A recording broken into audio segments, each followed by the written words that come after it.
ह्रीं नमः शिवाय। ओम त्र्यंबकं यजामहे सुगंधिं पुष्टिवर्धनम् उर्वारुकमिव बन्धनात् मृत्युर्मुक्षयमामृता। देवियों सज्जनों, मैं आज आपके लिए महामृत्युंजय का प्रयोग बता रहा हूँ कि महामृत्युंजय क्यों करना चाहिए, किस किस कार्य के लिए महामृत्युंजय हम कर सकते हैं। सिर्फ इतने ही बात करेंगे। तो महामृत्युंजय, कई बार हम लोग सोचते हैं कि महामृत्युंजय केवल बीमारी से निवृत्ति के लिए ही होता है। कोई आदमी बहुत बीमार है, बहुत रोगग्रस्त है, तो उससे निवृत्ति के लिए उसका प्रयोग होता है, पर ऐसा नहीं है।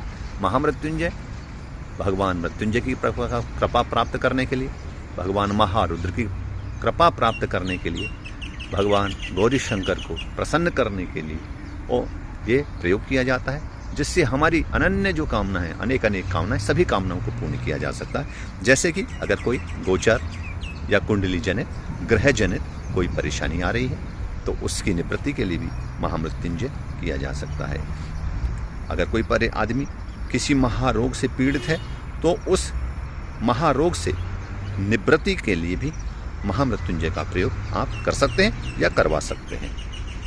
अगर दो भाइयों में वियोग हो रहा है, भाई भाइयों में झगड़े हो रहे हैं, या एक भाई दूसरे भाई से नाराज होकर के जा रहा है, या वो एक भाई, सब भाई चाहता है कि हम सब शामिल रहें, अर्थात जॉइंट फैमिली में रहे, दूसरा भाई का मन ग्लानि से भर चुका है और वो अलग होना चाहता है, ऐसी स्थिति में भी उनको इस महामृत्युंजय का प्रयोग किया जा सकता है, जिसके परिणाम बहुत ही रामबाण सिद्ध होते हैं।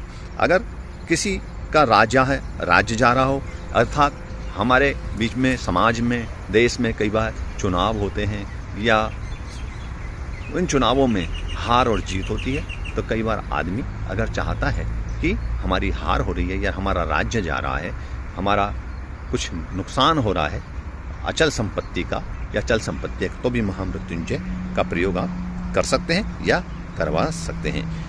धनहीनता की ग्लानि हो, अगर आपके घर में पैसा तो आता है लेकिन वो संग्रह नहीं हो पाता, तो भी आप कर सकते हैं।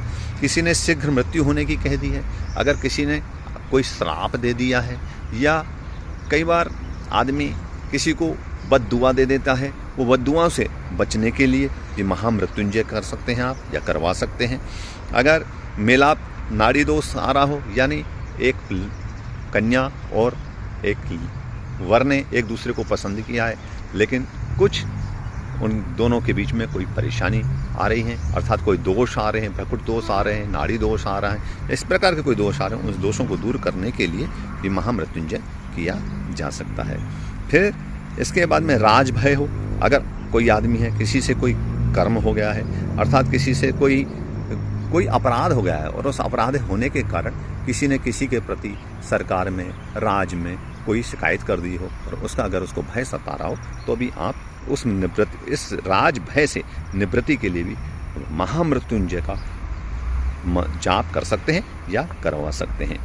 मन में धर्म का अपरिय हो गया हो, अगर हो गया तो भी आप कर सकते हैं। राष्ट्र के टुकड़े हो गए हों या हो रहे हों, आपको ऐसा लगता है राष्ट्र के टुकड़े हो रहे हैं या परिवार के टुकड़े हो रहे हैं, परिवार टूट रहा हो, तो भी महामृत्युंजय बहुत ही असरकारक होता है। इसलिए महामृत्युंजय लेकिन महामृत्युंजय ऐसा ना सोचें कि केवल ये रोग से मुक्ति के लिए ही इसका प्रयोग किया जाता है।